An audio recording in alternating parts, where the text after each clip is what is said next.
지금 코로나라는 죽음의 세력이 기승을 부리는 이때에 주님의 부활이 우리에게 참 소망과 생명의 그런 메시지가 되는 줄 압니다. 이 세상은 저절로 우연히 만들어졌고 그래서 저절로 흘러가고 그래서 앞으로 어떻게 될지 모르는 것이 아니라 이 우주 만물을 창조하시고 그리고 다스리고 계시는 분이 하나님이십니다. 그렇기 때문에 하나님에게는 결코 죽음의 세력이 이길 수 없습니다. 죽음의 세력은 결코 생명의 역사를 이길 수 없다는 것을 여러분 믿으시기 바랍니다. 피천득 씨가 쓴 그 부활절에 관한 시에 이런 구절이 있던데요. 이 성스러운 부활절에 저희들의 믿음이 부활하게 하여 주옵소서. 당신의 뜻에 순종하는 그 마음이 살아나게 하옵소서. 그렇게 했던데 정말 이 시처럼 이 부활절에 우리의 믿음이 살아나고 우리의 순종하는 그 마음이 살아나는 그런 부활주일이 되시기를 바랍니다. 지난 고난주간 새벽기도회에 이어서 오늘 누가복음 말씀을 우리 보겠습니다. 지난주에 풍삼 공부할 때 하나님이 당신을 위해 하신 일 가운데 특별히 무엇을 믿습니까? 하나님은 당신을 위해 어떤 일을 하셨습니까? 라는 질문이 있었습니다. 근데 한 권사님이 대답하기를 내가 엄마 아빠의 딸로 태어나게 하신 것입니다. 그렇게 대답했습니다. 그러니까 내가 예수 믿는 엄마 아빠의 그 딸로 태어나서 예수 믿게 된 것이 그게 하나님이 하신 일이고 그게 특별한 일이라 그런 말입니다. 물론 불신 부모에게 태어났다 하더라도 하나님이 다른 방법으로도 얼마든지 예수 믿게 또 하셨겠지만은 그래도 믿음의 가정에서 태어나서 자연스럽게 예수 믿게 된 것이 얼마나 큰 복인지 모릅니다. 낳기만 하셨겠습니까? 믿음으로 좀 기도로 그렇게 밤낮 기도하고 또 믿음의 본을 보여주지 않았겠습니까? 이렇게 우리 신앙은 어머니를 통해서 꼭 어머니만을 이야기하는 것이 아니라 상징적으로 어머니를 통해서 신앙이 전수된다고 우리가 볼 수 있습니다.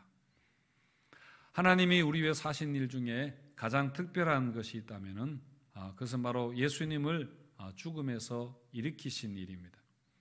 예수님이 십자가에 죽임 당하시고 그리고 장사 지내시고 그리고 다시 살아나셨다, 죽음에서 일어나셨다 할 때에 우리말에서는 크게 차이를 못 느끼지만은 원어 성경뿐 아니라 영어 성경을 보더라도 이 모든 것이 다 수동태로 되어 있다는 것을 우리가 볼 수 있습니다.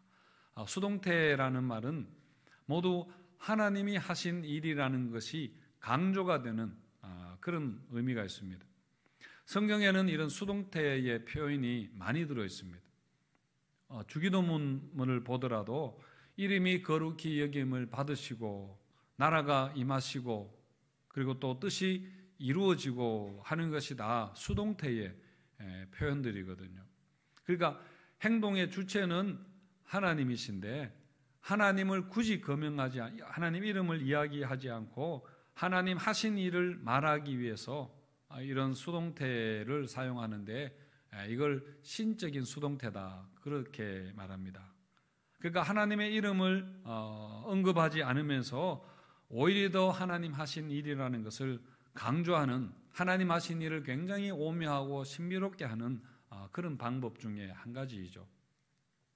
우리 삶에도 이처럼 하나님이 숨겨져 있는 것 같지만 하나님의 이름이 굳이 드러나지 않는 것 같지만은 알고 보면은 모든 것이 다 하나님이 하신 일입니다. 하나님 하신 놀라운 일들이 얼마나 많은지 모릅니다.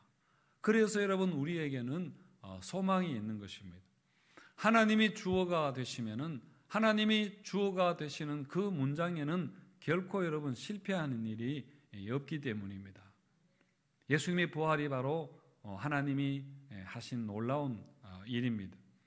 하나님이 예수님을 죽음에서 일으키시고 부활의 첫 열매가 되게 하셨는데 우리에게도 마찬가지로 예수님이 부활의 첫 열매시니까 우리에게도 마찬가지로 이런 부활의 능력이 역사하게 된다는 그런 말씀입니다.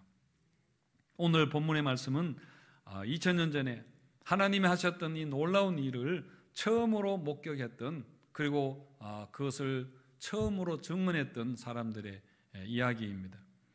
최초의 목격자요 증인들은 다름이 아니라 여인들이었습니다. 어머니들이었습니다. 생명을 낳는 것이 여인들 어머니니까 성경이 부활의 소식을 전하면서 제자들이 주역이 아니라 이 여인들을 주역이 되게 한 것은 굉장히 중요한 그런 의미가 있습니다.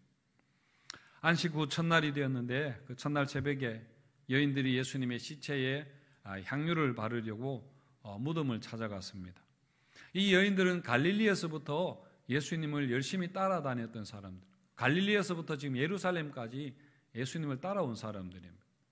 그리고 예수님의 죽음을 옆에서 지켜보았던 사람이고, 그리고 예수님의 시체가 어디에 안장되는지까지 다 그렇게 확인을 하고, 그 안식일이 지난 후에 예수님의 시체에 향품과 향유를 바르려고 그렇게 준비한 것이죠. 그래서 그들이 주일 새벽에 무덤에 갔을 때 그들이 본 것과 보지 못한 것이 있었습니다. 그들이 본 것은 돌이 무덤에서 옮겨진 것을 보았고 무덤이 비어있는 것을 보았습니다. 그런데 예수님의 시신을 보지 못했습니다.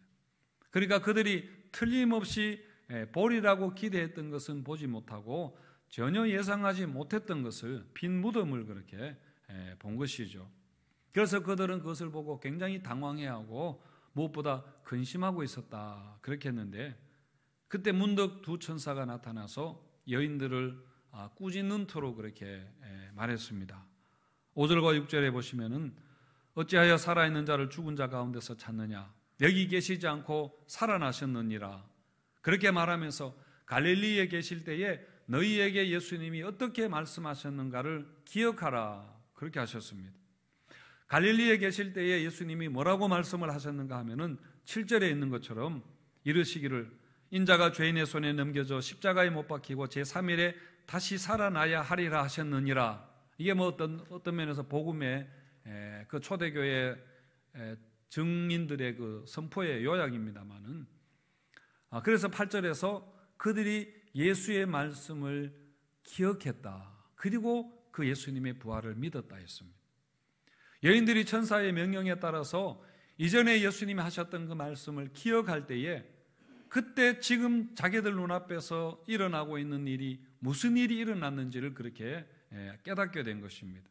그래서 제자들에게 얼른 달려가서 이 사실을 알렸는데, 이 여인들이 여러분 최초의 부활에 대한 목격자가 되었고 부활의 소식을 가장 먼저 전했던 그런 증인들이 되었습니다.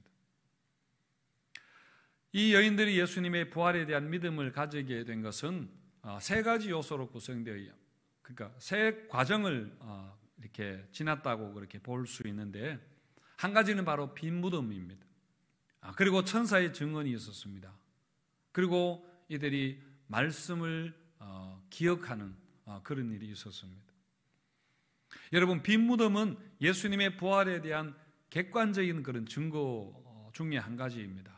12절에는 또 세마포만 보이는지라 이렇게 했는데, 베드로가 그 무덤에 들어갔을 때 빈 세마포만 보였는데, 이 빈 세마포도 바로 빈 무덤과 마찬가지입니다. 아레마다 요셉이 예수님을 그렇게 안장할 때에 세마포를 입혀서 그렇게 시신을 안장했거든요. 만약에 여러분 누가 예수님의 시신을 그렇게 가져갔다면은 세마포를 그냥 두고 그렇게 가지는 않았을 것입니다. 세마포를 입은 그대로 옮겨갔겠지요. 그래서 여러분, 빈 무덤과 빈 세마포가 예수님의 부활에 대한 한 가지 증거입니다. 물론 빈 세마포와 이 빈 무덤은 그 자체가 부활의 결정적인 증거는 아닙니다. 빈 무덤은 십자가에 죽으시고 장사 지낸 바 되신 예수님에게 무슨 일이 일어났다는 것, 분명히 무슨 일이 일어났다는 것을 말하는 것이죠. 여인들은 그게 무슨 일인지 몰라서 근심했다고 그렇게 했습니다.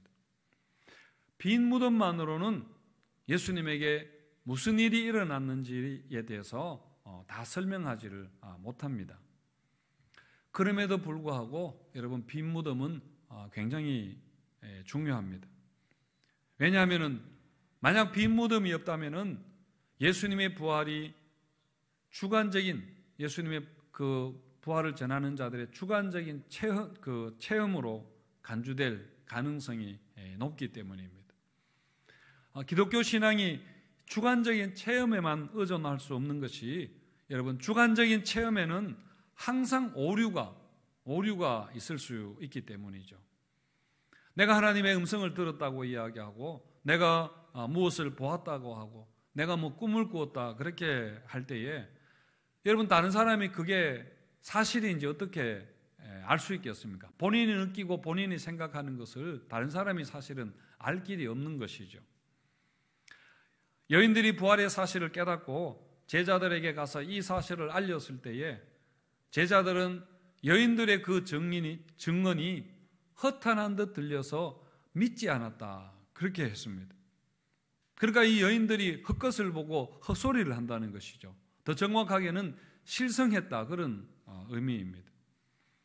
그러니까 여러분 빈 무덤과 빈 세마포 같은 객관적인 이런 증거들이 없다면은 이 여인들의 증언은 우리가 예수님을 보았다 이렇게 하는 것은 그냥 개인적인 체험으로 이렇게 축소되어 버릴 수가 있는 것이죠. 여러분 지금도 기독교 신앙에 대해서 가장 큰 공격이 뭐냐면은 신앙이라는 것은 객관적인 체험이라고 그렇게 치부해 버리는 것입니다. 어떤 객관적인 믿음의 사실이 없이 뭐 하나님이 천지를 창조하셨다는 객관적인 증거가 없이 그냥 자기들이 믿고 싶은 기독교인들이 그냥 믿고 싶은 것을 믿는다고 그렇게 하는 거죠. 그래서 신앙은 상대적인 것이다 그렇게 주장합니다. 당신이 느끼고 당신이 생각하는 것을 그냥 당신이 믿는 것이고 나는 그것을 믿지 않기로 결정한 이것도 옳다는 이야기죠. 어머니의 신앙은 그냥 어머니가 믿는 것이고 나는 내 신앙 그냥 내가 이렇게 내 마음대로 하겠다 그런 이야기죠. 그렇게 해서 이 신앙이라는 것도 여러 가지 종류 중에 한 가지다. 각자의 취향이다. 그렇게 이야기하는 다원주의 그런 생각입니다. 그것이 강조되면은 여러분 나중에 어떻게 됩니까? 그래서 거기서 허무주의가 나오는 거죠. 내 확신이 내 신앙에 대한 확신이 흔들리게 될 때 절대적인 무언가가 없게 될 때에 그냥 나중에 깊이 생각하면은 허무하게 되는 것입니다. 그래서 자살하고 그렇게 하는 것이죠. 어쨌든 여러분 주관적인 체험에 의존하는 것은 이렇게 모든 신앙을 상대화시켜 버리고 결국은 허무하게 아무것도 없게 만들어 버린다 그런 이야기입니다. 하지만 기독교 신앙은 결코 객관적인 사실 없이 주관적인 체험에만 의존하지 않습니다. 만약 그렇게 했다면 기독교 신앙은 이미 없어졌을 것입니다. 그런 면에서 예수님의 부활에는 빈 무덤과 같은 객관적인 증거가 굉장히 여러분 중요하지요. 하지만 빈 무덤을 본다고 해서 그것만으로 부활의 신앙이 여러분 생기지는 않습니다. 여인들의 경우에는 빈 무덤이 오히려 그들에게 근심을 당황하게 하는 그런 요소가 되었습니다. 그런데 이 여인들에게 예수님이 부활하셨다는 것을 믿게 한 것은 바로 예수님의 말씀이었습니다. 말씀의 능력이 역사할 때에 그 믿음이 들어오게 된 것입니다. 천사들은 여인들에게 예수님이 살아나셨느니라 증언하면서 예수님이 갈릴리에 계실 때에 너희들에게 하셨던 그 말씀을 기억하라 그렇게 하셨습니다. 이전에 예수님께서 이렇게 죽으시고 다시 살아날 것을 말씀을 하셨거든요. 여러분 누가복음 9장 22절에 보시면은 우리 한번 읽어보겠습니다. 시작. 많은 고난을 받고 장로들과 대제사장들과 서기관들에게 버림받아 죽임을 당하고 제3일에 살아나야 하리라 하시고 18장 32절 32절에도 같은 말씀을 예수님이 하셨습니다. 그러니까 당시의 제자들과 여인들을 비롯해서 예수님을 따라다니던 많은 사람들이 예수님이 이렇게 이야기하시는 것을 들었지만은 그런데 그 당시에는 이게 무엇을 의미하는지를 생각하지를 못했습니다. 깨닫지를 못했습니다. 죽은 자가 살아난다, 예수님이 죽었다가 다시 살아난다, 이게 무슨 추상적인 어떤 비유인지 전혀 이해를 하지 못했습니다. 하지만 이 말씀이 빈 무덤과 연결이 되면서, 그러니까 예수님의 말씀을 기억하는 순간에 그 예수님의 부활이 믿어지게 된 것입니다. 아, 예수님께서 이걸 두고 이야기하셨구나 하는 것이 믿어지게 되었던 것이죠.